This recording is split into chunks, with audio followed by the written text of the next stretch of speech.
ನಾನು ನಿಮ್ಮನ್ನೇ ಮಾತನಾಡಿಸಿದ್ದು ತಾವು ಕವಿಗಳೇನು ಅಂತ. ನನ್ನನ್ನು ಕೇಳಿದ್ರ? ಹೌದ್ರಿ, ನಾನು ಕವಿನೇ. ಪವಿತ್ರವಾದ ಈ ದೇವಸ್ಥಾನದಲ್ಲಿ ಕುಳಿತು ನಾಟಕದ ಕತೆ ರಚಿಸಿದರೆ ಆ ನಾಟಕಕ್ಕೆ ಒಂದು ಮೆರುಗು ಬರುತ್ತೆ ಅನ್ನೋ ಬಲವಾದ ಭರವಸೆಯ ಬಯಕೆ ನಂದು. ಅಂತೇ ಬರಿತಾ ಇದ್ದೆ. ಅಂದಾಗೆ ನಾನು ಯಾರು ಅಂತ ಕೇಳಿದ್ರ, ನಾನು ಈ ಊರಿನ ಆಗರ್ಭ ಶ್ರೀಮಂತ ರಾಮನಗೌಡನ ಮಗಳು. ಹೆಸರು ಜಯಶ್ರೀ ಅಂತ. ಕವಿಗಳೇ, ಕೈಯಲ್ಲಿ ಕೊಂಚ ಹಿಡಿದು ಕಲ್ಪನಾ ಲೋಕದಲ್ಲಿ ಸಂಚರಿಸುತ್ತಾ ನಾಟಕ ಬರೆಯುತ್ತಿರುವ ನಿಮ್ಮ ಚಿತ್ರಹರಣ ಮಾಡಿದ್ದಕ್ಕಾಗಿ ದಯವಿಟ್ಟು ಕ್ಷಮೆ ಇರಲಿ. ನಿಮಗೆ ತೊಂದರೆ ಆಗುತ್ತೆ ಅಂದ್ರೆ ನಾನು ಹೊರಡ್ತೀನಿ. ಸಿರಿವಂತಿಕೆ ಸೊಬಗಿನಲ್ಲಿ ಬೆಳೆದು ಬಂದರು. ತಮ್ಮ ಬಾಯಿಂದ ಅಹಂಕಾರದ ಒಂದು ಮಾತೂ ಬರಲಿಲ್ಲ. ಚಿತ್ತ ಭಿತ್ತಿಯಿಂದ ಅಕ್ಷರಗಳನ್ನು ಅರಳಿಸಿ ಸಾಹಿತ್ಯ ಬರೆಯುವುದಕ್ಕೆ ಉದಾರತೆಯಿಂದ ತುಂಬ ಶಬ್ದಗಳನ್ನು ಮಾತನಾಡಿದ ನಿಮ್ಮ ವಿಶಾಲ ಗುಣ ಅದೆಷ್ಟು ವಿಶಾಲವಾಗಿದೆಯಲ್ಲ. ಅಂದಹಾಗೆ ತಾವೇನ್ ಮಾಡ್ತಾ ಇದ್ದೀರಾ? ನನಗೂ ಸಂಗೀತ ಕಲಿಯಬೇಕೆಂಬ ಆಸೆ ತುಂಬಾ ಇದೆ. ಏನೋ ತಕ್ಕ ಮಟ್ಟಿಗೆ ಅಭ್ಯಾಸ ಮಾಡ್ತಾ ಇದ್ದೀನಿ. Good, very good. ಈ ಸಂಗೀತ, ಸಾಹಿತ್ಯ, ಅಭಿನಯ, ಈ ಲಲಿತ ಕಲೆಗಳು ನಮ್ಮ ದೇಶದ ಸಂಸ್ಕೃತಿಯನ್ನ, ಪರಂಪರೆಯನ್ನ ಪರದೇಶಗಳಿಗೆ ಪರಿಚಯಿಸಿಕೊಡುವ ಸಾಂಸ್ಕೃತಿಕ ರಾಯಭಾರಿಗಳಿದ್ದಂತೆ. ಅದರಲ್ಲೂ ವಿಶೇಷವಾಗಿ ಸಂಗೀತಕ್ಕೆ ಮನುಷ್ಯನ ಅಂತರಂಗವನ್ನು ಪ್ರಶಾಂತಗೊಳಿಸಿ ಭಾವವನ್ನು ಬೆರಗುಗೊಳಿಸುವ ಮಾಂತ್ರಿಕ ಶಕ್ತಿ ಇದೆ. ನೀವು ಆ ಸಂಗೀತದಲ್ಲೇ ಸಾಧನೆಯನ್ನು ಮುಂದುವರಿಸುವುದು ಒಳ್ಳೆಯದು ಅಂತ ನನ್ನ ಭಾವನೆ. ಕವಿಗಳೇ, ತಮ್ಮ ಹೆಸರು? ನನ್ನ ಹೆಸರು ಮಹಾದೇವ ಕವಿಗಳು ಅಂತ. ಅಂದಹಾಗೆ ಊರು? ಶಿವಪುರ. ಶಿವಪುರ. ಯಾಕೆ, ನಿಮಗೆ ಅಲ್ಲಿ ಯಾರಾದರೂ ಪರಿಚಯಿಸ್ತಿದ್ದಾರೇನು? ಚಚ್ಚೆ, ಹಾಗೇನಿಲ್ಲ, ಹೋಗ್ಲಿ ಬಿಡಿ. ನೀವು ಬರೆಯುತ್ತಿರುವ ನಾಟಕ ಯಾವುದು? ಮಾನವನು ಕೊಟ್ಟದ್ದು ಮನೆ ತನಕ, ದೇವರು ಕೊಟ್ಟದ್ದು ಕೊನೆ ತನಕ ಅನ್ನೋ ನಾಟಕ ಬರಿತಿದ್ದೀನಿ. ಒಳ್ಳೆ ಸಾಮಾಜಿಕ ನಾಟಕ ಇದೆ. ಹೌದಾ? ಕೈಲಾಗದ ಗಂಡ ಕೈಲಾಸ ಕಂಡ. ಆ ನಾಟಕ ತಮ್ಮದೇ ಏನು? ಅಲ್ಲ, ಅದನ್ನ ಎಸ್.ಎಂ. ಕಣಿಯವರು ರಚಿಸಿದ್ದಾರೆ. ಒಳ್ಳೆ ನಾಟಕ, ನೀವು ನೋಡಿದ್ದೀರಾ? ಆಹಾ, ನಮ್ಮ ಊರಿನಲ್ಲಿ ಅಭಿನಯಿಸಿದ್ದಾರೆ. ತುಂಬಾ ಚೆನ್ನಾಗಿದೆ ನಾಟಕ. ಆ ವಿಷಯ ಇರಲಿ ಬಿಡಿ. ಕವಿಗಳೇ, ನೀವು ಬರೆಯುತ್ತಿರುವ ನಾಟಕ ಒಳ್ಳೆ ಮಾರ್ಮಿಕವಾಗಿರ್ಬೋದು ಅಲ್ಲವೇ? ಹೌದು. ಶುದ್ಧವಾದ ಸಾಹಿತ್ಯ ಸಂಪತ್ತನ್ನು ಸಂಪಾದಿಸಿದ ನಾನು ಒಳ್ಳೆ ಚಿತ್ರಕಥೆಯನ್ನು ಮನೆಯಲ್ಲಿ ಚಿತ್ರಿಸಿಕೊಂಡು ಕೈಯಲ್ಲಿ ಕುಂಚ ಹಿಡಿದು ಕೊಂಚವೂ ಕಾಲಹರಣ ಮಾಡದೆ ಭಾವನಾ ಲೋಕದಲ್ಲಿ ಸಂಚರಿಸುತ್ತಾ ನಾನು ಬರೀತಾ ಇರುವ ಈ ನಾಟಕ ಸಮಾಜದಲ್ಲಿ, ಇಡೀ ರಂಗಭೂಮಿಯಲ್ಲಿ ಒಂದು ಹೊಸ ಚರಿತ್ರೆಯನ್ನು ಸೃಷ್ಟಿ ಮಾಡುವುದರಲ್ಲಿ ಯಾವುದೇ ಸಂದೇಹವೇ ಇಲ್ಲ. ಅಲ್ಲ, ಈ ರೀತಿ ನಾಟಕ ಬರೆಯುತ್ತಾ ಊರೂರು ಅಲಿಯುತ್ತಾ ಜೀವನ ಸಾಗಿಸ್ತಿರಲ್ಲ, ಇದರಿಂದ ನಿಮಗಾಗೋ ಲಾಭವೇನು ಅಂತ? ಲಾಭ ನನಗಾಗದೇ ಇದ್ರು ಸಮಾಜಕ್ಕೆ ಖಂಡಿತ ಲಾಭ ಆಗೇ ಆಗುತ್ತೆ. ಯಾಕಂದ್ರೆ ಸಮಾಜವನ್ನು ತಿದ್ದುವ ಕೆಲಸವನ್ನ ಸಾಹಿತಿಗಳು ಮಾಡ್ತಾ ಇರ್ತಾರೆ. ಹಾಗಾಗಿ ಈ ಸಾಹಿತ್ಯ ಸರ್ಕಾರದ ದೃಷ್ಟಿಯಲ್ಲಿ, ಸಮಾಜದ ದೃಷ್ಟಿಯಲ್ಲಿ ಉನ್ನತ ಸ್ಥಾನವನ್ನು ಗಳಿಸಿದೆ ಅಂತ. ಅಂತೂ ನಾಟಕ ಆಡುತ್ತಾ ನೋಡುತ್ತಾ ಹೋದ್ರೆ ಈ ಸಮಾಜ ಸುಧಾರಿಸುತ್ತೆ ಅಂದಂಗಾಯ್ತು. ಎಸ್, ಇಟ್ ಇಸ್ ಟ್ರೂತ್, ಸತ್ಯ. ಯಾಕೆ, ಈ ಮಾತಲ್ಲಿ ಸಂದೇಹವೇ ಬೇಡ. ಹೌದಾ? ಉದಾಹರಣೆಗೆ ನಾನೊಂದು ಮಾತು ಕೇಳಬಹುದಾ? Why not? ಯಾಕಾಗಬಾರ್ದು, ಕೇಳಿ. ಕವಿಗಳಾದ ನೀವು ಹೆಣ್ಣು ಧರ್ಮ ದೇವತೆ, ಹೆಣ್ಣು ಗೃಹಲಕ್ಷ್ಮಿ, ಹೆಣ್ಣು ಬಾಳಿನ ಕಣ್ಣು ಅಂತ ವರ್ಣನೆ ಮಾಡ್ತೀರಾ. ಕೊನೆಗೆ ಅದೇ ಹೆಣ್ಣು ಬಾಳಿನ ಹುಣ್ಣು ಅಂತ ಬರೀತಿರಲ್ಲ, ಯಾಕೆ? ಹೆಣ್ಣು ಹೆಣ್ಣಾಗಿಯೇ ಬಾಳ್ಬೇಕು. ಗಂಡನ ಕಷ್ಟ ಸುಖ ಸಂತೋಷದಲ್ಲಿ ಹೆಗಲು ಕೊಟ್ಟು ಗಂಡನ ಆಜ್ಞೆಗನುಸರಿಸಿ ಅತ್ತೆ ಮಾವರ ಪೂಜೆ ಮಾಡಿ ಸದ್ಗೃಹಿಣಿಯಾಗಿ ಬಾಳ್ಬೇಕು. ಅವಳನ್ನ ಧರ್ಮ ದೇವತೆ ಅಂತಾರೆ, ಗೃಹ ಲಕ್ಷ್ಮಿ ಅಂತಾರೆ. ಅಲ್ಲೇ ಚಿತ್ತ ಚಾಂಚಲ್ಯಕ್ಕೊಳಗಾಗಿ ಅನ್ಯರ ಮಾತಿಗೆ ಮನ್ನಣೆ ಕೊಟ್ಟು ಗಂಡನ ಆಜ್ಞೆಯನ್ನ ತಿರಸ್ಕರಿಸಿ ಅತ್ತೆ ಮಾವಂದರ ಕಾಲು ಕಸವಾಗಿ ಕಾಣುವ ಹೆಣ್ಣು ಆ ಬಾಳಿಗೆ ಹುಣ್ಣೆ ಹೊರತು ಆ ಸಂಸಾರದ ಕಣ್ಣಾಗೋದಕ್ಕೆ ಸಾಧ್ಯ ಇಲ್ಲ. Correct, your answer is correct. But ಹೆಣ್ಣು ಹಡೆದವರು ಹಳೆಯ ಆಶ್ರದಲ್ಲಿ ಬಾಳಬೇಕೆಂಬ ಉದ್ದೇಶದಿಂದ ಆ ಹೆಣ್ಣನ್ನು ಮುದುಕನಿಗೆ ಕೊಟ್ಟು ಮದುವೆ ಮಾಡಿಬಿಡ್ತಾರೆ. ಮದುವೆ ಆದ ಮೇಲೆ ಆ ಹೆಣ್ಣು ಗಂಡನಿಂದ ತನ್ನ ಆಸೆ ತೀರದೇ ಇದ್ದಾಗ ಆ ಹೆಣ್ಣು ಮತ್ತೊಂದು ಮಾರ್ಗ ತುಳಿದು ಸ್ವಾಭಾವಿಕ. ಆದ್ರೆ ಕವಿಗಳಾದ ನೀವು ಆ ಹೆಣ್ಣು ಕುಟಿಲೆ ಸೂಳೆ ಅಂತ ಬರೀತಿರಲ್ಲ, ಈಗ ಹೇಳಿ ಕವಿಗಳೇ, ಇದು ಹೆಣ್ಣು ಹಡದವ್ರ ತಪ್ಪು ಅಥವಾ ಹೆಣ್ಣಾಗಿ ಮನೆಗೆ ನಡೆಯಲು ಹೋದ ಆ ಹೆಣ್ಣಿನ ತಪ್ಪು? ನಿಮ್ಮ ಮಾತನ್ನ ತೂಗಿ ನೋಡಿದರೆ ಇದರಲ್ಲಿ ಯಾರ ತಪ್ಪು ಇಲ್ಲ. ಹೆಣ್ಣು ಹೆತ್ತ ಪಾಲಕರು ವರ್ಣನ ಹುಡುಕಲು ಸಮಾಜದಲ್ಲಿ ಸಂಚರಿಸ್ತಾ ಇರುವಾಗ ವರದಕ್ಷಿಣೆಂಬ ಬಿರುಗಾಳಿಗೆ ಸಿಕ್ಕು ತಮ್ಮ ಮಗಳನ್ನ ಅನಿವಾರ್ಯವಾಗಿ ಮುದುಕನಿಗೆ ಮದುವೆ ಮಾಡಿಕೊಟ್ಟಿರಬಹುದು. ಆದರೆ ಆ ಹೆಣ್ಣು ತನ್ನ ಗಂಡ ಹೇಗೆ ಇರಲಿ, ಎಂಥವನೇ ಇರಲಿ, ಅವಳನ್ನ ಈ ಸಮಾಜ ಒಂದು ವೇಳೆ ಕೈ ಹಿಡಿದ ಗಂಡ ಅಡ್ಡ ದಾರಿ ತುಳಿದ್ರೆ ಆಗ ಸತ್ಯಾದವಳಿಗೆ ಏನು ಮಾಡಬೇಕು? ಆಗ ಸತಿಯಾದವಳು ಗಂಡನನ್ನ ತನ್ನ ಸತಿ ಶಕ್ತಿಯಿಂದ ಸನ್ಮಾರ್ಗಕ್ಕೆ ತರಬೇಕು. ಅದೇ ಸದ್ಗೃಹಿಣಿಯ ಕರ್ತವ್ಯ. ಕೈ ಹಿಡಿದ ಗಂಡ ಅಡ್ಡ ದಾರಿ ತುಳಿದ್ರೆ ಈ ಸಮಾಜ ದೋಷ ಕೊಡೋದಿಲ್ಲ. ಅದೇ ಒಂದು ಗಂಡಸಿನ ನಡತೆಯನ್ನು ಹೆಣ್ಣೇಕೆ ಅನ್ವಯಿಸಬಾರದು ಅಂತ ಶ್ರೀಕೃಷ್ಣ ಪರಮಾತ್ಮನಿಗೆ 16,000 ಹೆಂಡತಿಯರಿದ್ರು. ಆದ್ರೆ ಯಾವ್ದಾದ್ರೂ ಹೆಣ್ಣು 16,000 ಗಂಡರನ್ನು ಮಾಡಿಕೊಂಡು ಉದಾಹರಣೆ ಇದೆಯಾ? ಇಲ್ವಲ್ಲ. ನೋಡಿ, ನಿಮ್ಮೊಂದಿಗೆ ಹೆಚ್ಚಿಗೆ ಮಾತನಾಡುವಷ್ಟು ಸಮಯ ವ್ಯವಧಾನ ನನ್ನಲ್ಲಿಲ್ಲ. ನಾನು ನಾಟಕದ ಕಥೆ ಬರಬೇಕು. ದಯವಿಟ್ಟು ಹೊರಟು ಹೋಗಿ. ಹಾ ಕವಿಗಳೇ, ಒಂದು ನಿಮಿಷ ನೋಡಿ, ಇದು ದೇವಸ್ಥಾನ. ಮಂದಿ ಬಂದು ಹೋಗ್ತಾ ಇರ್ತಾರೆ, ತುಂಬಾ ಗದ್ದಲಾಗುತ್ತೆ. ಕವಿಗಳೇ, ಹೇಳಿ. ನೀವು ನನ್ನ ಜೊತೆಗೆ ನನ್ನ ಮನೆಗೆ ಬಂದ್ರಿ, ನಿಮಗೆ ಬೇಕಾದ ಸಹಾಯ ಸೌಕರ್ಯ ನಾನು ಕೊಡ್ತೀನಿ, ಬರ್ತೀನಿ. ನೋಡಿ, ಬೆಟ್ಟ ಗುಡ್ಡಗಳಲ್ಲಿ ಮರ ಬಳ್ಳಿ ನೆರಳುಗಳ ನಿರ್ಜನ ಪ್ರದೇಶದಲ್ಲಿ ಕುಳಿತು ಸಾಹಿತ್ಯವನ್ನು ರಚಿಸುವ ವಿಚಾರಕ್ಕೂ ನೀವು ಸೌಲಭ್ಯ ಒದಗಿಸಿಕೊಡ್ತಾ ಇದ್ದೀರಲ್ಲ, AC ರೂಮು, ಅಂತಸ್ತಿನ ಮನೆಯಲ್ಲಿ ಕುಳಿತು ಸಾಹಿತ್ಯ ಬರೆಯುವ ವಿಚಾರಕ್ಕೂ ಅಜಗಜಾಂತರ ವ್ಯತ್ಯಾಸವಿದೆ. ಮೇಲಾಗಿ ಮನೆಯಲ್ಲಿ ನಾನೊಬ್ಬನೇ ಇಲ್ಲ, ಆಯ್ತಾ? ಯಾವುದೇ ಒಂದು ಸೌಕರ್ಯ ಮನುಷ್ಯ ಕೊಟ್ಟದ್ದು ಕೇವಲ 3 ದಿವಸ ಮಾತ್ರ ಅಂತ ಹೇಳ್ತಾರೆ. ಆದರೆ ಆ ಭಗವಂತ ಕೊಟ್ಟದ್ದು ಮಾತ್ರ ಎಂದು ಯಾರೂ ಕೈಸ್ಕೊಂಡು ಹೋಗೋದಕ್ಕೆ ಸಾಧ್ಯ ಇಲ್ಲ. ಅದಕ್ಕಾಗಿಯೇ ನಾನು ಬರಿತಾ ಇರೋ ನಾಟಕದ ಹೆಸರು ಮಾನವನು ಕೊಟ್ಟದ್ದು ಮನೆ ತನಕ, ಆ ಭಗವಂತ ಕೊಟ್ಟದ್ದು ಕೊನೆ ತನಕ ಅಂತ. ನೋಡಿ, ಮೇಲಾಗಿ ನಾನೊಬ್ಬನೇ ಇಲ್ಲ, ಜೊತೆಗೆ ನನ್ನ ಹೆಂಡತಿ ಇದ್ದಾಳೆ, ಮನೆಯಲ್ಲಿ ಒಂದು ಮಗು ಕೂಡ ಇದೆ. ಹೀಗಾಗಿ ನನಗೆ ನಿಮ್ಮನೇಲಿ ಬಂದು ಕೂತ್ಕೊಂಡು ಸಾಹಿತ್ಯ ಬರೆಯುವಷ್ಟು ವ್ಯವಧಾನ ಇಲ್ಲ. ಏನು ಬಡ ಕವಿ ಆದ ನಿನಗೆ ಏನೋ ಸಹಾಯ ಮಾಡೋಣ ಅಂತ ಬಂದ್ರೆ ಎಷ್ಟೊಂದು ಅಹಂಭಾವನೆ ನಿನ್ನದು. ಇದು ಅಹಂಭಾವ ಅಲ್ಲ ಕಣ್ರಿ, ಉನ್ನತ ವಿಚಾರ. ನಾನು ಹೇಳಿದ್ನಲ್ಲ, ನಿಮ್ಮ ಜೊತೆಲಿ ಬಂದು ನನಗೆ ನಿಮ್ಮ ಮನೇಲಿ ಕೂತ್ಕೊಂಡು ಸಾಹಿತ್ಯ ರಚನೆ ಮಾಡೋಕ್ಕೆ ಆಗೋದೇ ಇಲ್ಲ ಅಂತ. ಯಾಕೆ? ಯಾಕಂದ್ರೆ ಅದು ನನ್ನ ಧರ್ಮ ಅಲ್ಲ. ಇದ್ರೇನಾಯ್ತು? ನಿಮಗೆ ಹೆಂಡತಿ ಮಕ್ಕಳಿದ್ರೆ ನಮಗೇನು ಸಂಬಂಧ? ನಿಮಗೆ ಅಮೆರಿಕದ ಇತಿಹಾಸ ಹೊಸದೇನು? ತಾಳಿ ಕಟ್ಟಿದ ಗಂಡ ಪಕ್ಕದಲ್ಲೇ ಇದ್ರೂ ಕೂಡ ಆ ಹೆಣ್ಣು ತನಗಿಷ್ಟವಾದವರ ಜೊತೆಗೆ ಹಾಯಾಗಿ ಜೀವನ ಮಾಡ್ತಾಳೆ. ನೀವು ಕವಿಗಳು, ನಿಮಗೆ ಅಮೆರಿಕದ ಚರಿತ್ರೆ ಹೊಸದೇನು? ಹಾಗಾದ್ರೆ ನೀವು ನಮ್ಮ ದೇಶದಲ್ಲಿ ಯಾಕಿದ್ದೀರಾ? ನೀವು ಅಮೆರಿಕಕ್ಕೆ ಹೊರಟೋಗ್ಬೇಕಾಗಿತ್ತಲ್ಲ.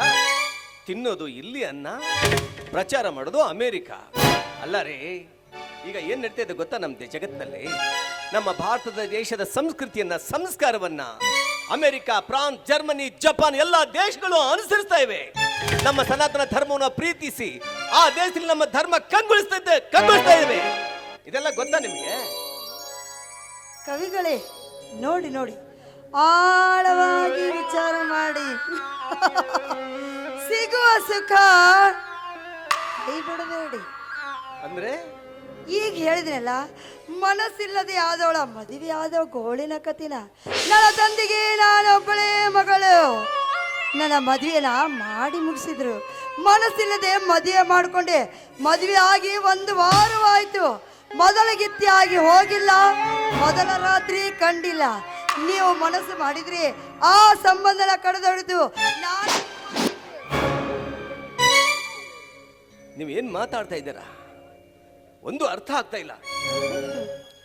ನೋಡಿ ಕವಿಗಳೇ, ನನ್ನ ಹೃದಯದಲ್ಲಿರುವ ಮಹಾಪುರವು ಜಲವಾಗಿ ಹರಡಿದೆ. ನಿಮ್ಮಡಿಗೆ ಸಾಗಿ ಬಂದವಳಿಗೆ ಪ್ರೇಮ ನೌಕೆಯನ್ನು ನಡೆಸುವ ನಾವಿಕರು ನೀವಾಗಬೇಕಾಗಿದೆ. ಪ್ರೇಮ ನೌಕೆ. ಮಿಸ್ ಜಯಶ್ರೀ ಅವರೇ, ನೀರಿಲ್ಲದ ನದಿಯಲ್ಲಿ ಪ್ರೇಮ ನೌಕೆಯನ್ನು ನಡೆಸಲು ಹೋದರೆ ಅದು ನಡೆಯೋದಕ್ಕೆ ಸಾಧ್ಯನಾ? ನೋ, ನೆವರ್, ಸಾಧ್ಯನೇ ಇಲ್ಲ. ಹಾಗೊಂದು ವೇಳೆ ಅದನ್ನು ನಡೆಸೋದಕ್ಕೆ ಪ್ರಯತ್ನ ಪಟ್ಟರೆ ಆ ನದಿಯಲ್ಲಿರೋ ಕೆಸರಿನಲ್ಲಿ ಸಿಕ್ಕಾಕೊಂಡು ಗೋಳಿಗೀಡು ಆಗ್ಬೇಕಾಗುತ್ತೆ. Be careful. You don't worry ಮೈ ಹೂನಾ. ಕವಿಗಳೇ, ನಾನು ಹೇಳ್ದಂತೆ ಕೇಳಿದ್ರೆ ಈ ಕಲಿಯುಗದ ಕುಬೇರರು ನೀವಾಗ್ತೀರಾ ನೋಡಿ. ನಿನಗೆ ಹೆಣ್ಣು ಮಕ್ಕಳ ರೀತಿ ನೀತಿ ಧರ್ಮವ ಸಂಸ್ಕೃತಿಯನ್ನು ತಿಳಿಸಿ ಹೇಳಿದ್ರೆ ತಿಳಿದುಕೊಳ್ಳುವಂತ ಹೆಣ್ಣು ನೀನಲ್ಲ ಅಂತ ನನಗನಿಸ್ತಾ ಇದೆ. ಮನೆಯಲ್ಲಿ ಗಂಡ ಇದ್ದು ಪರಪುರುಷನೊಂದಿಗೆ ಅನೈತಿಕ ಸಂಬಂಧ ಬಯಸುವ ನಿನ್ನಂತ ಹೆಣ್ಣುಗಳಿಂದಲೇ ಇವತ್ತು ಸಮಾಜ ಹಾಳಾಗಿ ಹೋಗ್ತಾ ಇರೋದು. ನಿನ್ನಂತ ಜೊತೆ ನನಗೆ ಮಾತಾಡೋದಕ್ಕೆ ಇಷ್ಟ ಇಲ್ಲ. ಹೋಗು, ಹೋಗಿ ಕಾಮದ ಪಿಶಾಚಿಯ ನಿನ್ನ ಗಂಡನೊಂದಿಗೆ ಸರಿಯಾಗಿ ಸಂಸಾರ ಮಾಡಿಕೊಂಡು ಸದ್ಗೃಹಿಣಿಯಾಗಿ ಬಾಳು. ಏನು ಬಡ ಕವಿಯಾದ ನೀನು ನನಗೆ ನನಗೆ ಇಷ್ಟೊಂದು ಅವಮಾನ ಮಾಡಿದ್ಯಾ? ನೋಡ್ತಾ ಇರು, ಇಲ್ಲದ ಅವಮಾನದ ಸೇಡನ್ನು ಮುಂದೆ ತೀರಿಸ್ಕೊಳ್ಳದಿದ್ರೆ ನನ್ನ ಹೆಸರು ಜಯಶ್ರೀ. ಅಂದ್ರೆ ನೀನು ನಮ್ಮೂರಿಗೆ ಸೊಸೆಯಾಗಿ ಬರ್ತಾ ಇದ್ದೀಯಾ? ಯಾರ ಮನೆಗೆ ಬರ್ತಾ ಇದ್ದೀಯಾ?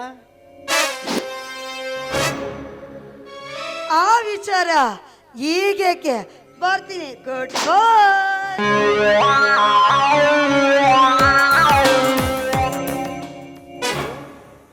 ನಮ್ಮೂರಿಗೆ ಸೊಸೆಯಾಗಿ ಬರ್ತಾಳ? ಬರ್ಲಿ ಬರ್ಲಿ. ಇಂಥ ಹೆಣ್ಣಿಗೆ ಬುದ್ಧಿ ಹೇಳೋದು ಒಂದೇ, ಕಾದ ಕಬ್ಬಿಣಕ್ಕೆ ನೀರು ಕುಡಿಸೋದು ಒಂದೇ. ಒಟ್ಟಿನಲ್ಲಿ ಪ್ರಪಂಚ ವಿಚಿತ್ರ ದಿಕ್ಕಿನತ್ತ ಸಾಗ್ತಾ ಇದೆ.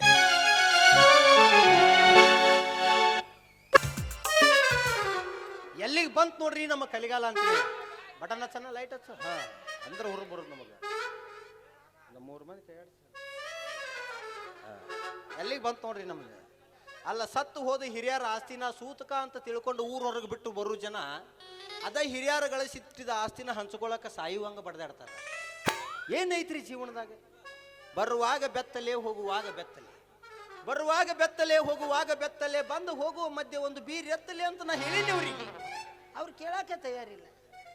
ಸುಳ್ಳು ಸುಳ್ಳು ಆಸ್ತಿ ನಂದು, ಹೊಲ ನಂದು, ಮನಿ ನಂದು ಅಂತ ಸುಳ್ಳು ಸುಳ್ಳು ಜನ ಬಡ್ದಾಡ್ಕೊಂಡು ಸಾಯಕತ್ತಾರ. ನಮ್ಮ ಸ್ವಂತ ಜಾಗ ಯಾವ್ದಂತ ಮಾಡ್ರಿ ನೀವು? ನಮ್ಮ ಸ್ವಂತ ಜಾಗ ಯಾವ್ದಂತ ನಾ ಹೇಳ್ತೀನಿ ಕೇಳ್ರಿ. ಸ್ವಂತದ ಜಾಗ ಸುಡುಗಾಡದಾಗ, ಸ್ವಂತದ ಜಾಗ ಸುಡುಗಾಡದಾಗ ಕಾಯಮ ಉಳಿತಲ್ಲೋ ನಿಂದಿನ ಮ್ಯಾಗ.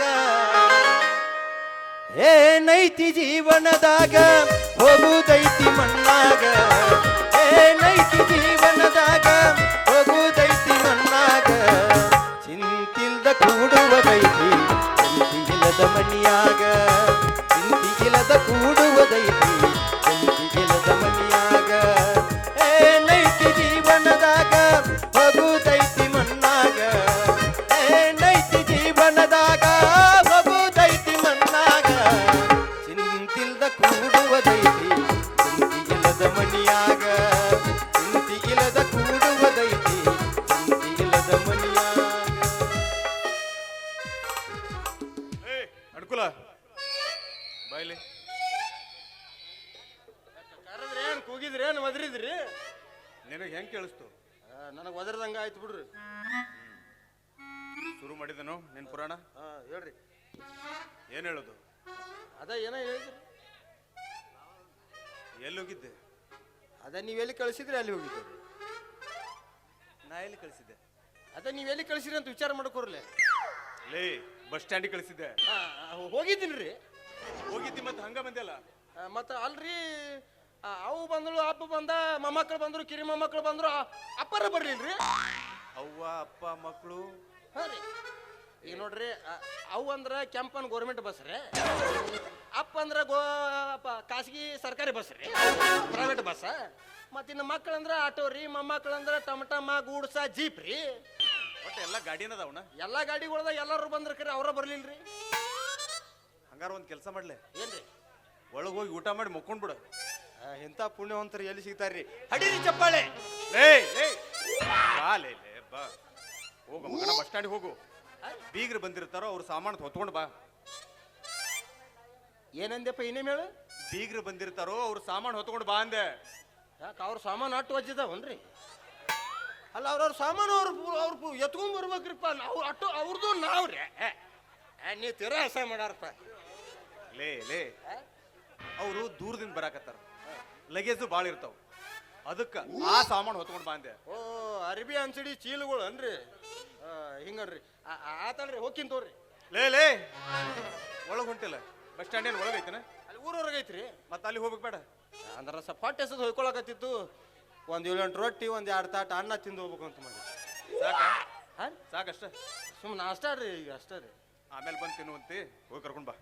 ಸ್ವಲ್ಪ ಚಾರೆ ಕುಡ್ದೋಕಿದ್ನಲ್ರಿ. ಚಾ ಅಲ್ಲೇ ಬಸ್ ಸ್ಟ್ಯಾಂಡ್ ಕುಡಿಯಲ್ಲ? ಬಸ್ ಸ್ಟ್ಯಾಂದಾಗ ಕುಡಿಬೇಕಂದ್ರೆ ನೋಟ್ ಬೇಕಪ್ಪ, ನೋಟ್. ಏನದು? ಅದ ನೋಡ್ ರೊಕ್ಕ ಮಗನ ಬಾಯಲ್ಲಿ ಹೇಳಿದ್ರಾಗಲ್ಲ, ಹಂಗ ಸಿಗ್ನಲ್ ಮಾಡ್ತಿಲ್ಲ. ರೊಕ್ಕ ಬೇಕು. ರೊಕ್ಕ ಎಷ್ಟು ಬೇಕು ನೋಡ್ರಿ, ಒಂದು 2-2.25 ಇದ್ರೆ ಕೊಡ್ರಿ. ಎಷ್ಟು? ಒಂದು 2-2.25 ಲೇ ಚಾ ಕುಡಿಯಾಕ ನಾವು ಚಾ ಕುಡಿದು ಬಿಟ್ಟಿವ್ರಿ ಇದನ್ನ. ಇಂಥದಿಂದಾಗ ಹಾಲಾಕಿ ಚಾ ಕುಡಿಬಾರ್ದ್ರಿ, ಕರಿ ಚಾ ಕುಡಿಬೇಕು.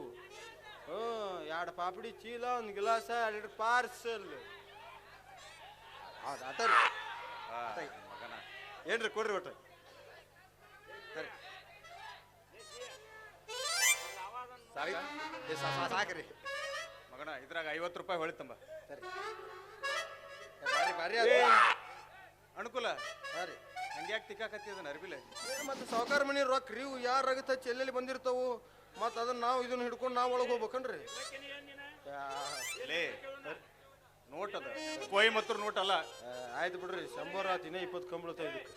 ಆಯ್ತು ನಾ ಮಾಡ್ತಮ್ರಿ. ಅಲ್ಲೇ ಆಯ್ತಾಯ್ತು. ಈಗ ಬೀಗ್ರನ್ನ ಕರ್ಕೊಂಬರ್ಬೇಕಿಲ್ರಿ? ಅವ್ರ ಸಾಮಾನು ಚೀಲ ಹೊತ್ಕೊಂಡ್ಬರ್ಬೇಕು. ಹೊತ್ಕೊಂಡು ಬಾ. ಆಯ್ತು, ಯಾಕೆ ಒಳಕೊಳ ನಾ ಬರ್ತೀನಿಪ್ಪ. ಇವನೊಬ್ಬ ವಿಚಿತ್ರ ಪ್ರಾಣಿ. ಅತ್ತಿಗೆ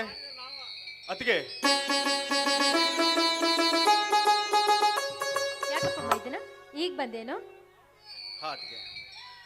ಅತ್ತಿಗೆ, ಹೆತ್ತ ತಾಯಿ ತನ್ನ ಮಕ್ಕಳಿಗೆ ಪ್ರೀತಿಯಿಂದ ಕೈ ತುತ್ತು ಮಾಡಿ ತಿನ್ನಿಸುವಂತೆ ನೀನು ಕೂಡ ಅತ್ತಿಗೆ ಆದರೂ ನನ್ನ ತಾಯಿ ಸ್ಥಾನದಲ್ಲಿ ನಿಂತು ಮಕ್ಕಳ ಆಗೋ ಹೋಗುಗಳನ್ನು ನೋಡಿ ಹೇಗೆ ಒಬ್ಬ ತಾಯಿ ಸಂತೋಷ ಪಡುತ್ತಾಳೋ ಅದೇ ರೀತಿ ನನಗೆ ತಾಯಿಯ ಸ್ಥಾನ ನೀಡಿ ಈ ಮನೆಗೆ ಕಾಲಿಟ್ಟ ಪುಣ್ಯವತಿ ನೀನು. ಹೀಗಿರುವಾಗ ಅದೇಕೋ ನಿನ್ನ ಮುಖ 2 ದಿನದಿಂದ ಬಾಡಿದೆ. ಯಾಕಮ್ಮ, ಏನಾಗಿದೆ? ನನಗೇನಾಗಿದೆಯೋ, ನಾನು ಚೆನ್ನಾಗೇ ಇದ್ದೀನಿ. ಅತ್ತಿಗೆ, ನಿನ್ನ ಮೂಕ ವೇದನೆಯನ್ನು ಅರಿಯದಷ್ಟು ಮೂರ್ಖನಲ್ಲಮ್ಮ ಈ ನಿನ್ನ ಮೈದುನ. ನಿನ್ನ ಆಶೀರ್ವಾದದ ಬಲದಿಂದ ಶ್ರೀಮಂತನಾಗಿ ನಾನು ದಾರಿಯಲ್ಲಿ ಹೊಂಟ್ರೆ ಸಾಕು, ಇಡೀ ಊರು ಜನ ನನಗೆ ನಮಸ್ಕಾರ ಮಾಡುತ್ತಾ ಮುನ್ನುಡಿತಾರೆ. ಹಾಗಿರುವಾಗ ನಮ್ಮಣ್ಣ ನಾಟಕದ ಹುಚ್ಚಿನಿಂದ ಬರೀ ನಾಟಕ ಬರೆಯೋದು, ಊರೂರು ಅಡ್ಡಾಡೋದು ಇದೇ ಮಾಡ್ತಾ ಇದ್ದಾನೆ. ಅತ್ತಿಗೆ, ಅಣ್ಣ ಬರಲಿ, ಇವತ್ತು ಬಂದ್ರೆ ಅವನಿಗೆ ನಾನೇ ಸರಿಯಾಗಿ ಬುದ್ಧಿ ಹೇಳಿ ಅವನು ಮನೆಯಲ್ಲಿ ಇರುವಂತೆ ಮಾಡ್ತೇನೆ, ಆಯ್ತಾ? ಅಲ್ವೋ, ನಾನು ಹೇಳಿದ್ರೆ ಸರಿ ಆಗಿಲ್ಲ, ನೀನ್ ಹೇಳಿದ್ರೆ ಸರಿ ಆಗ್ತಾರ? ನೀನು ಒಂದ್ ಮಾತು ಹೇಳಿ ನೋಡು, ನಿನ್ ಮಾತು ಸರಿ ಆದ್ರೂ ಆಗ್ಬಹುದು. ನೋಡೋಣ. ಓ ಅಣ್ಣ, ಈಗ ಬಂದೇನು? ಈಗ ಬಂದೆ. ಚೆನ್ನಾಗಿದೀಯಾ?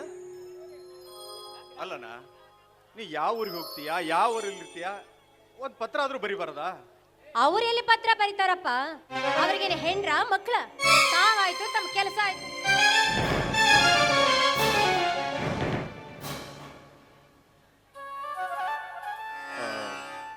ಅಣ್ಣ, ನೀನು ಯಾಕೋ ಎಷ್ಟೊಂದು ತೊದಲ್ತಾ ಇದ್ದೀಯಾ? ಏನದು ಹೇಳು, ಮನಸ್ಸು ಬಿಚ್ಚಿ. ಮತ್ತೊಂದು ಮದುವೆ ಮಾಡ್ಕೊಂಡೆ ಅಣ್ಣ. ಬಸವರಾಜ, ಮನೆಯಲ್ಲಿ ನನ್ನ ಸೊಸೆ ಲಕ್ಷ್ಮಿ ನಿನ್ ಹೆಂಡತಿಯಾಗಿ ಇರ್ಬೇಕಾದ್ರೆ ನೀನು ಮತ್ತೊಂದು ಮದುವೆ ಮಾಡ್ಕೊಳ್ತಾ ಇದ್ದೀಯ. ಯಾಕೋ, ಯಾಕೆ ಹೀಗೆ ಮಾಡ್ದೆ? ಅಣ್ಣ, ಲಕ್ಷ್ಮಿಗೆ ಕ್ಷಯರೋಗ ಬಂದಿತ್ತಲ್ಲ, ಅದು ಕಡಿಮೆ ಆಗ್ತಾ ಇರಲಿಲ್ಲ.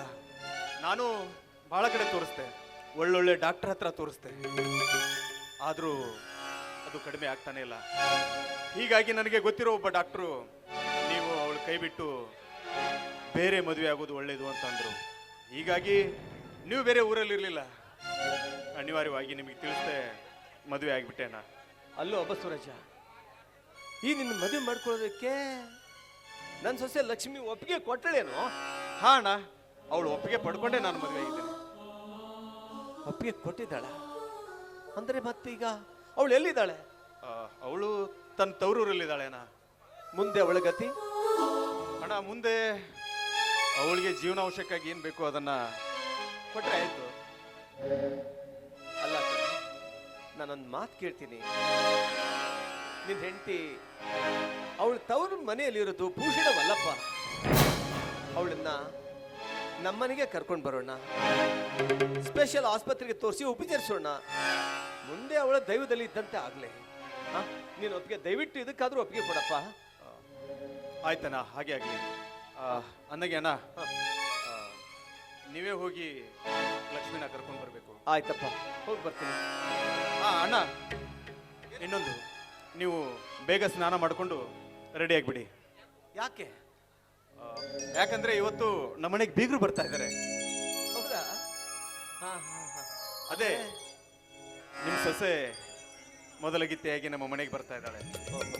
ಅಂದ್ರೆ ನನ್ನ ತಮ್ಮನಿಗೆ ಇಂದು ಪ್ರಥಮ ರಾತ್ರಿ. ಸಂತೋಷ ಕಣ, ತುಂಬಾ ಸಂತೋಷ. ಆಗ್ಲಪ್ಪ, ಬರ್ತೀನಿ. ನಿಮ್ಮಂತಹ ಅಣ್ಣ ಅತ್ತಿಗೆಯರನ್ನು ಪಡೆದ ನಾನೇ ಭಾಗ್ಯಶಾಲಿ.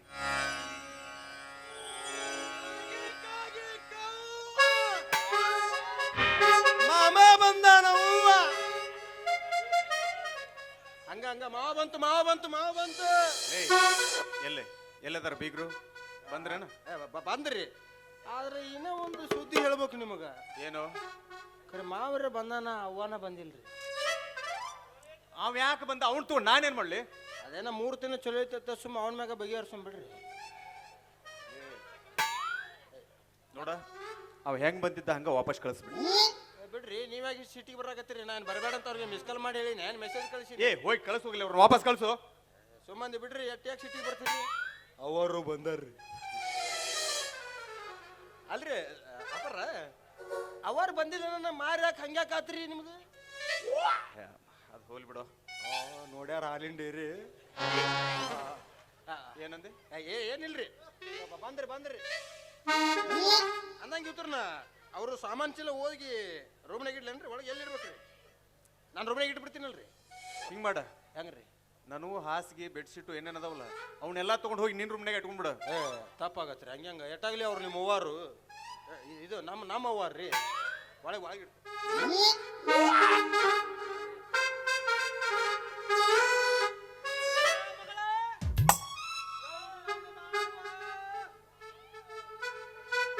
ಓಹೋ, ನಮಸ್ಕಾರ ಮಾವನವರಿಗೆ. ನಮಸ್ಕಾರ ಬೀಗರ್ಗೆ. ಆರಾಮದಿರಾ? ಹಾ. ಬೇಸದಿರಾ? ಬೇಷದಿನ. ಪಾಡದಿರಾ? ತೀಕದಿರ?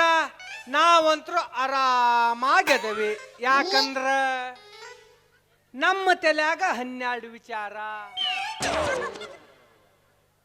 ಅಂದಂಗ ತಮ್ಮ ನೀನ್ಯಾರ? ಈ ಮನಿ ಆಳ ಮಗನ? ತಾವ್ ಹೇಗ್ ಬಂದ್ರಿ? ಇಲ್ಲೇ ಕುಳಗೇರಿ ಕ್ರಾಸ್ನಿಂದ ಒಳಗೆ ನಡ್ಕೊಂತ ಬಂದೇವು. ದಾರಿ ನೆನಪಿರ್ಬೇಕಲ್ಲ, ಹೋಗ್ಬಿಟ್ರಿ ಹಂಗಾರ. ಕಾಣದಲ್ಲ ಆಳ್ ಯಾರು ಮಾಲಕ್ ಯಾರು ಏನು ಒಂದು ಗೊತ್ತಾಗಲ್ಲ. ಗೊತ್ತಾಗ್ಲಿಲ್ಲ ತಮ್ಮ. ಯಾಕಂದ್ರ ನಮ್ಮ ತಲ್ಯಾಗ 12 ವಿಚಾರಪ್ಪ. ಅಂದಂಗ ಈ ಮನ್ಯಾಗ ಯಾರಿಲ್ಲನ? ಒಂಟು ಬೇಬರ್ಸ್ ನಿಂತ ಒಬ್ಬನ ನಿಂತು ಬಿಟ್ಟೆ. ಅತಿಗೆ ಬಾರಮ್ಮ.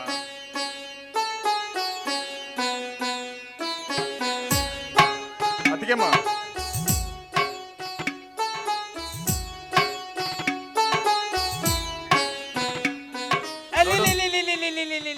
ಚಿಕ್ಕಪ್ಪ ಈಗ ಬಂದ್ರ? ಈಗ ಬನ್ನಿವ. ಆರಾಮದನಿ, ನೀವೆಲ್ಲ ಪಾಡ ಚೆನ್ನಾಗಿದನಿ, ತೀಕಾಗಿದನಿ. ಅಂದಂಗ ನೀವ್ ಹೆಂಗದಿರಿ? ನಾವು ಪಾಡಿದೀವಿ, ಬೇಷಿದವಿ, ಟೀಕ್ ಇದವಿ, ಚಲೋ ಇದೆ. ಜಯಶ್ರೀ, ಬಾರಮ್ಮ ಒಳಗಡೆ. ಚಿಕ್ಕಪ್ಪ ಕರ್ಕೊಂಡು ಹೋಗ್ತೀನಿ. ಯವ್ವ ಮಗಳ ಜಯಶ್ರೀ, ಬಲ್ಗಾಲಿಲೆ ಸೇರೊದ್ದು ಹೋಗುವ. ಅಲ್ರಿ ಬಿಗ್ರ. ಅಂದಂಗ ತಮ್ಮ ಕವಿಗಳು ಎಲ್ಲಿ ಕಾಣಲಿಲ್ಲ? ಅಣ್ಣಾರು ಇವಾಗ ತಾನೇ ಬಂದರು, ಇನ್ನೇನು ಬಂದೇ ಬಿಡ್ತಾರೆ. ನಮಸ್ಕಾರ ರೀ ಬೀಗ್ರ, ಆರಾಮದಿರ್ಯಾ? ನಮಸ್ಕಾರ, ಆರಾಮದವಿಪ, ಪಾಡದವಿ, ಟೀಕದವಿ ಅಂದಂಗ ನಮ್ಮ ತಲ್ಯಾಗ 12 ವಿಚಾರ. ಯಪ್ಪ ಪಾಡ ಶಿಸ್ತ ಮಸ್ತ ಯಪ್ಪ ಯಪ್ಪ ಎಲ್ಲ ಒಂದ ಇದೆ. ಬೀಗ್ರ ಅವ್ರು ನಮ್ಮ ಅಣ್ಣ. ದೊಡ್ಡ ದೊಡ್ಡವ್ರು ಮಾತಾಡೋ ಮುನ್ನ ಎಲ್ಲ ನಡ್ಬಾರ್ಕ್ ಬರ್ಬಾರ್ದ್ರಿ, ಹೇಳ್ರಿ. ಕೊಡ್ರಿ ಕೊಡ್ರಿ ಕೊಡ್ರಿ, ಮನಿ ಹಿರಿಯರು ಕೂಡ್ಬೇಕು ಅಂದಂಗ ಇವ್ರು ಯಾರಂದ್ರಿ ಕವಿಗಳ? ಅವಂಗೇನು ಮೈಯಾಗ ಆರಾಮ ಐತಿ ಇಲ್ಲ? ಅದು ಆಸ್ಪತ್ರೆಗೆ ತೋರ್ಸಿರ ಇಲ್ಲೋ? ಹಂಗಾಗಿಲ್ರಿ, ಅದು ಬಿಸಿಲು ಬಾಳ ಬಡಿ ಮುಂದ ಗಾಡಿ ಅಂದ್ ಹಿಂಗ್ ಸರಿಸಾರಲ್ಲ, ಅದು ತೆಲಿಗೆ ಬಿಡದೈತಿ, ಹಿಂಗಾಗಿ ಗೆವಣಾಗತೈತಿ ತೆಲಿ. ಮತ್ತ ಅದನ್ನ ಆಸ್ಪತ್ರೆಗೆ ತೋರ್ಸು. ಮುಂದೆ ನನ್ನ ಮಗಳ ಗತಿ ಹೆಂಗ ಅಂತಾನೆ. ಎಲ್ರಿ ಒಂದು ಅವು ಚರಿಯಾಗ ಗುಳಿಗೆ ಅಳಿಗಾಡಿಸಿ ಕೊಟ್ಟಿನ್ರಿ, ಕೂಡು ಕೂಡು ಕುಡ್ದಾರ್ರಿ, ಅದಕ್ಕೆ ಸ್ವಲ್ಪ ಇದು ಆಗಾಕತೈತಿ. ನಾವು ಮದ್ವೆ ಆಗಿದ್ದಿಲ್ರಿ, ಈಗ ನಿನ್ನೆ ಮೊನ್ನೆ ಬಂದೇವಿ. ಆರಾಮದಿರಿ? ಆರಾಮದವಿ, ಪಾಡದವಿ, ಸಾಕ್ರಿ, ಟೀಕದ ಸಾಕ್ ಎಲ್ಲ ಒಂದರಿ, ಸಾಕ್ರಿ. ಇವ್ರು ಏನ್ರಿ ಮೊದ್ಲ ಆರಾಮಿಲ್ಲ ನಿಮಗ? ಕೂಡ್ ಬರ್ರಿ.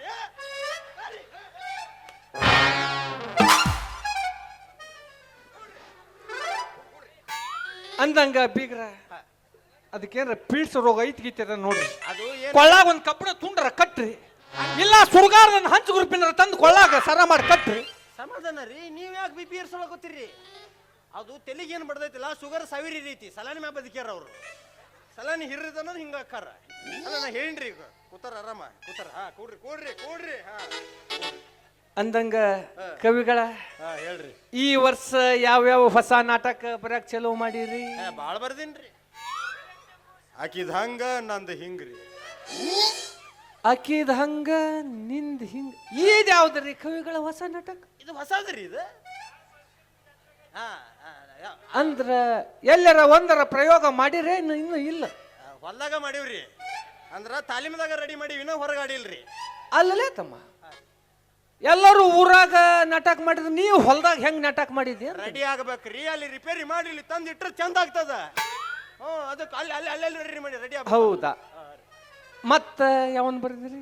ಮತ್ತೊಂದು ಹೊಸದು ಭಾರಿ ಐತಲ್ರಿ, ನಮ್ಮ ಗುರುಗಳ ಆಶೀರ್ವಾದದಿಂದ ಬರ್ದೇನ್ರಿ ಅದನ್ನ. ಅದು ಇದು ರೀ, ಅಲ್ಲೇನ್ ನೋಡ್ತಿ? ಅಲ್ಲಿ ನೋಡ್ ನಾ ಹೋಯ್ಕೋತ ಹೋಗ್ತೀನಿ. ಅಲ್ಲೇನ್ ನೋಡ್ತಿ ಇಲ್ಲಿ ನೋಡಂತ ಒಂದು ಬಾರಿ ಬರ್ದೇನ್ರಿ. ಯಾವ್ಯಾವ ಬರ್ತಾವು, ಯಾವ್ಯಾವ ಕತ್ತಿ ಬರ್ತಾವು? ಒಳ್ಳೆ ಕತ್ತಿ ಒಂದು ಇಲ್ಲ ನಿನ್ನಿದ್ರ? ಮತ್ತೊಂದು ಬಾರಿ ಬರ್ದೇನ್ರಿ, ಒಳ್ಳೇದೈತ್ರಿ. ಅದ್ಯಾವ್ದಪ್ಪ? ಅದು ಬಾರಿ ಐತ್ರಿ, ಅದು ಬಾರಿ ರೀ, ಹೊಸದ್ರಿ ಅದು. ಹೊಸದ್ರಿ ಅದು ಹೊಸದ್ರಿ ಅದು. ಯಾವ್ದ ಅದ ಹೇಳಲ್ಲ. ತೂ ಚಲ್ ಬೇ ಬೋಸಡಿಕೆ. ಯಾಕ ಮಗನ ಸೊಕ್ಕನ ಮೈಯಾಗ ತಿಂಡ ಯಾಕ್ರಿ ಯಾಕ್ರಿ ಏನಂತದ ನಿನ್ನ ಮೈಯಾಗ? ನನ್ನ ನಾಟಕ ಹೆಸರ್ರಿ. ನಾಟಕ ಹೆಸರೇನ? ಯಾಕಂದ್ರ ನಮ್ ತಲೆಯಾಗ 12 ವಿಚಾರಪ್ಪ. ಚಸ್ಮಾ ತೆಗದ್ರಿನ ಸರಿಯಾಗಿ ನೋಡ್ರಿ ಅವ್ರನ್ನ ಒಂದ್ಸರಿ. ಅಲ್ರಿ, ಅವ ನಮ್ಮ ಅಣ್ಣಲ್ಲ, ನಮ್ಮ ಮನಿ ಆಳು ಅನುಕೂಲ ಅಂತ ಅವನ ಹೆಸರು.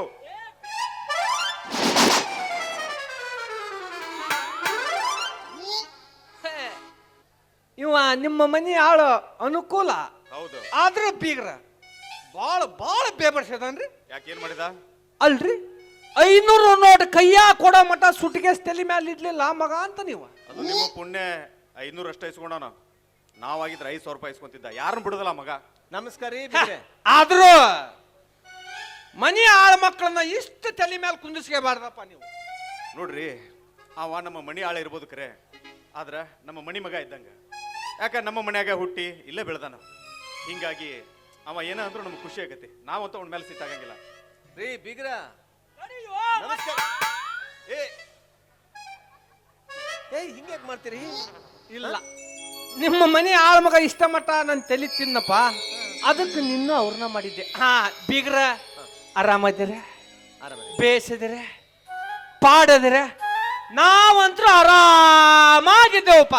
ಯಾಕಂದ್ರ ನಮ್ಮ ತಲೆಯಾಗ 12 ವಿಚಾರ. 12 ವಿಚಾರ ಹೇಳ್ರಿ. ಒಂದೇದ್ ಯಾವ್ದು? ಏನಂದ್ರಿ? ಅಲ್ಲ, ಒಂದೇದ್ ಯಾವ್ದು 12ರೊಳಗೆ? ನಮ್ಮ ತಲೆಯಾಗ 12 ವಿಚಾರ ಅಂದಿವಪ್ಪ. ಅದೇ ರೀ, ನಿಮ್ದು ಒಂದೇದ್ ಹೇಳ್ರಿ, ನಾನು ಬರ್ಕೋತೀನಿ, ನನ್ನ ಸಾಹಿತ್ಯಕ್ಕೆ ಅನುಕೂಲ ಆಗತ್ತೆ. ಅಲ್ರಿಪ್ಪ, ನೀವಂತರು ಮುಂಜಾನೆಯಿಂದ ಸಂಜೆ ಮಟ್ಟ ಗುಡ್ಡ ಗುಂಡಾರ ತಿರುಗಿ ಬರೀ ಸಾಹಿತ್ಯ ರಚನೆ ಮಾಡೋದ್ರಾಗ ನಾವು ಅವನ್ನೆಲ್ಲ ನೆನಪು ಹಾಕಿಡಾಕ್ ಹೋಗೋಣ್ರಿಪ್ಪ. ಒಟ್ಟಿನ್ಯಾಗ ನಮ್ಮ ತಲೆಯಾಗ 12ನೇ ತರ ಹೇಳ್ರಿ, ಒಂದೆದ್ದು ಬಿಡ್ರಿ. 12ನೇದ್ದು ಹೇಳ್ಬೇಕಂದ್ರೆ ಭಾಳ ತ್ರಾಸ ಆಕತ್ರಿ ಬೀಗ್ರ. ಬ್ಯಾಡ ಅದೆಲ್ಲ ಈಗ ಅದನ್ನ ನೆನೆಸಿ ಸುಮ್ಮನೆ ನನ್ನ ಮನಸ್ಸಿಗೆ ಯಾಕೆ ನೋವು ಮಾಡಕ್ ಹೌದಾ? ಬೇಡ್ರಿ, ನೋವು ಮಾಡ್ಕೋಬೇಡ್ರಿ. ಆಯ್ತು, ಚಾ ಕುಡಿತೀರಿ? ಮಾವರ ಬರೀ ನಿಂತ್ಕೊಂಡ ಮಾತಾಡತ್ರಿ, ಕೂತ್ಕೊಂಡು ಮಾತಾಡ್ರಿ. ಅಂದ್ರ ನಾ ಇಷ್ಟ ಮಟ್ಟ ನಿಂತ ಮಾತಾಡಕ್ ಕುಂತೇನ. ಯಾಕೆ ಕೂತ್ಕೊಂಡ್ರಿ ಏನ್ರ ಸಮಸ್ಯೆ ಐತೆ ನಿಮ್ಗೆ? ಕೂತ್ಕೊಳಕ್ ಆಗದಲ್ಲ? ಇಲ್ಲ, ನಮ್ಮ ತಲೆಯಾಗ 12 ವಿಚಾರ ಅಲ್ಲ. ಹಾ ನೋಡ್ರಿ ಬಿಗ್ರ, ನನಗೀಗ ಕುಂತು ನಿಂತು ಮಾತಾಡಕ ಟೈಮ್ ಇಲ್ಲ. ಯಾಕಂದ್ರೆ ನಾ ಅಲ್ಲಿ ಬಸ್ ಸ್ಟ್ಯಾಂಡ್ ಬಸ್ ನಿಂದಿರ್ಸಿ ಬಂದಾನಿ. ನಾ ಸದ್ಯ ಈಗ ಬೆಂಗಳೂರಿಗೆ ಹೋಗ್ಬೇಕು. ಅಲ್ಲ ಬಿಗ್ರೆ, ಬಸ್ ಸ್ಟ್ಯಾಂಡ್ ಒಳಗೆ ಯಾಕೆ ಬಸ್ ನಿಂದ್ರಿಸಿ ಬಂದ್ರಿ? ಮಲಗಿಸಿ ಬರ್ಬೇಕಾಗಿತ್ತು. ಹೇ ಆದ್ರೆ ನೀವು ಭಾಳ ಇದ್ರಿಪ್ಪ ಬೀಗ್ರ. ಏನು ಯಾಕಂದ್ರೆ ನಾ ಸದ್ಯ ಈಗ ಬೆಂಗಳೂರಿಗೆ ಹೋಗ್ಬೇಕು. ಸದ್ಯ ನಾಳೆ CM ಕುರ್ಚಿ ಸಲುವಾಗಿ ಅಲ್ಲಿ ಬಡದಾಡ್ ನಿರತ್ರಿ. ರಿಪೇರಿ ಮಾಡ್ತೀರ ಅದನ್ನ? ಅದಕ್ಕೆ ಹೋಗಿ ನಾನು ಅಲ್ರಿ, ಈ ಕೆಲಸ ಬಡಿತನ ಮಾಡೋದು ಯಾವಾಗ ಕಲ್ತ್ರಿ ನೀವು? ಮಾಡ್ಬೇಕ್ರಿ. ಹೊಟ್ಟೆ ತುಂಬಕನ್ನ ಬಡಿ ಕೆಲಸನೂ ಮಾಡ್ಬೇಕು, ಅಲ್ರಿ ಕಡಿಗೆ ತಿನ್ನೂ ಮಾಡ್ಬೇಕು. ಅಂದ್ರೆ ನೀವು ಕೂದಲ ತಿಂದ ಹೊಟ್ಟೆ ತುಂಬಿಸ್ಕೊಂತೀರಿ ಅಂದಂಗ ಆಯ್ತು. ಹೌದಾ? ದುಡುದು ಹೊಟ್ಟೆ ತುಂಬಿಸ್ಕೊಂತನ್ರಿ. ಹೇಳ್ರಿ, ಕೂದಲ ಯಾಕೆ ತಿಂದು ಹೊಟ್ಟೆ ತುಂಬಿಸ್ ಮತ್ತೆ ಹೇಳ್ತಿರಲ್ಲ ಹೊಟ್ಟೆ ತುಂಬ್ಕೋಬೇಕಾದ್ರೆ ಅದನ್ನು ಮಾಡ್ಬೇಕು ಅಂತ. ಹೋಗ್ರಿಪ್ಪ, ಏನ ಹಿರಿಯರು ಒಂದ್ ಮಾತು ಹೇಳ್ಯಾರ, ನೆನಪೈತೇನ್ರಿ? ನೆನಪ? ನನ್ನ ಕೈ ಕೆಸರಾದ್ರ ಬಾಯಿ ಮೊಸರು ಅಂದಂಗ. ಹಾ ಹಾ ಹಾ, ಅದಕ್ಕೆ ದುಡಿಯೋದು ತಿನ್ನೋದ್ರಿ. ಬಹಳ ಒಳ್ಳೆ ಸಾಹಿತ್ಯಗಳಿದ್ರಿ ಬಿಡ್ರಿ ನೀವು. ಆ ಅಂದಂಗ ಬಿಗ್ರ, ಹಾ, ನಾ ಇನ್ನ ಹೊರಡ್ತನ್ರಿ. ಹೊರಡ್ತೀರ? ಅಲ್ರಿ, ಇವತ್ತೊಂದ್ ದಿವಸ ವಸ್ತಿ ಉಳಿರಿ, ನಾಳೆ ಹೋಗುರಂತೆ. ಇಲ್ಲಪ್ಪ, ಈಗ ನಾ ಹೇಳಿಲ್ಲ ಏನಂತ? ಬೆಂಗಳೂರಿಗೆ ಹೋಗ್ಬೇಕಂತಂದು ಅರ್ಜೆಂಟ್ ಕೆಲಸ ಐತಿ, ನಾನು ಬರ್ತೇನ್ರಿ. ಬ್ಯಾಡ್ರಿ, ಸ್ವಲ್ಪ ಚಹಾನಾರ ಕುಡ್ದು ಹೋಗುಂದ್ರಂತ. ತಡ್ರಿ. ಏಯ್ ಅನುಕೂಲ, ಅನುಕೂಲ, ಚಾ ಇವರಿಗೆ ಸ್ವಲ್ಪ ಚಹಾ ತಂದ್ಕೊಡಪ್ಪ. ನಾನು ಚಾ ಕುಡ್ದ ನಿಂತು ಮಾತಾಡಕತ್ತೇನಿ ಅಂತ ಮಾಡಿದ್ದೆ. ಯಾಕಂದ್ರ ನಿಮ್ ತಲ್ಯಾಗ 12 ವಿಚಾರ. ಹೋಗ್ಲಿ, 11ನೇದರ ಹೇಳ್ರಿ. ಬ್ಯಾಡ ಬಿಡ್ರಿ, ಅದನ್ನೆಲ್ಲ ಯಾಕೆ ತೋಡ್ ಏನ್ ಮಾಡಿ. ಛೇ ಛೇ ಛೇ ಛೇ. ಬೇಡ, ನಾ ಬರ್ಲಿ ಬೀಗ್ರ. ನಮ್ಮ ಹುಡುಗ ಚಹಾ ತಂದನ, ಚಹಾ ಕೊಡಪ್ಪ. ಸ್ವಲ್ಪ. ಚಾನ ಚಾ ಹಚ ಹಚ.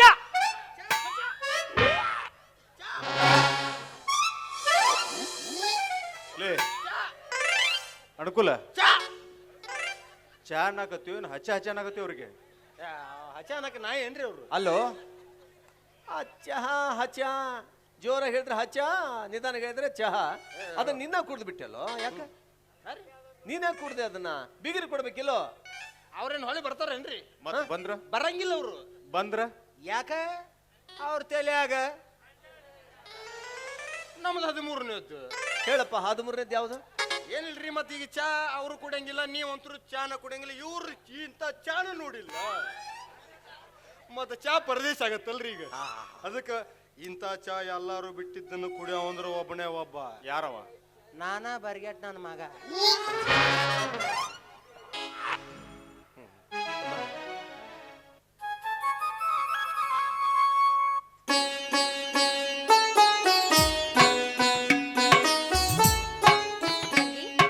ನಿನ್ ಗಂಡನ್ಗೂ ಭಾವನಿಗೂ ನಮಸ್ಕಾರ ಮಾಡು.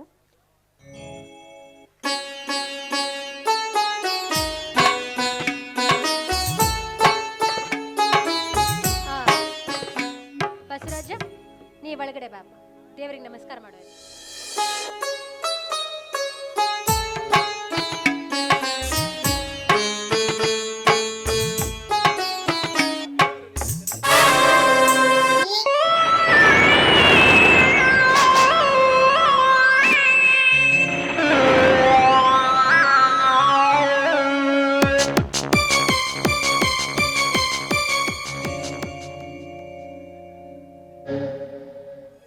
ಇವಳು ಈ ಮನೆ ಸೊಸೆ. ಮದುವೆಗೆ ಮುನ್ನ ಪರಪುರುಷರೊಂದಿಗೆ ತನ್ನ ಮನದಿಚ್ಛೆಯನ್ನು ಪೂರೈಸಿಕೊಂಡು ಮೊದಲ ಗಿತ್ತಿಯಾಗಿ ಈ ಮನೆಗೆ ನಡೆಯಲು ಬಂದ ಇವಳು ನನ್ನ ಮನೆಯ ಸೊಸೆ. ಇವತ್ತು ಇವಳಿಗೆ ಪ್ರಥಮ ರಾತ್ರಿ ಕಲ್ಪನೆಯಲ್ಲಿ ಇವಳ ಜೊತೆ ತನ್ನ ಮುಂಬಾಳಿನ ಚಿತ್ರವನ್ನೇ ಕೆತ್ತುತ್ತಾ ಇರೋ ನನ್ನ ತಮ್ಮ ಬಸವರಾಜನಿಗೆ ಇವತ್ತಿನ ರಾತ್ರಿ ದಿವ್ಯ ರಾತ್ರಿ. ಹಿನ್ನೆಲೆಯಲ್ಲಿ ಇವಳ ದುರ್ನಡತೆಯನ್ನು ಅರಿತ ನನಗೆ ಇವತ್ತಿನ ರಾತ್ರಿ ಕರಾಳ ರಾತ್ರಿ, ಕರಾಳ ರಾತ್ರಿ. ದೇವಾ, ನಿತ್ಯ ಇಂಥ ವಿಷ ಸರ್ಪಿಣಿಯ ಮುಖ ದರ್ಶನ ಮಾಡಿಸುವುದಕ್ಕಿಂತ ನನಗೆ ಸಾವನ್ನಾದ್ರೂ ತರಬಾರ್ದಾಗಿತ್ತೆ, ಸಾವನ್ನಾದ್ರೂ ತರಬಾರ್ದಾಗಿತ್ತೆ. ತಮ್ಮ ಬಸವರಾಜ, ನೀನು ನಿರ್ಭಾಗ್ಯ ಕಣೋ, ನೀನು ನಿರ್ಭಾಗ್ಯ.